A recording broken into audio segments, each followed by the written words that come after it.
कैसे जाहिल लोग हैं यार। तरीका ही नहीं है, इंडिकेटर तोड़ दिया।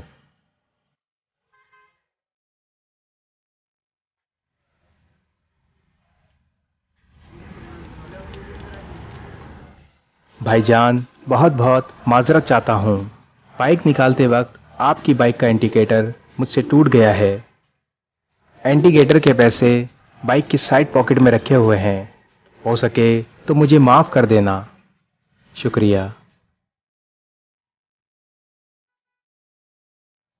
आपसे कोई गलती हो जाए तो इस पर फौरन माजरत कर लेनी चाहिए।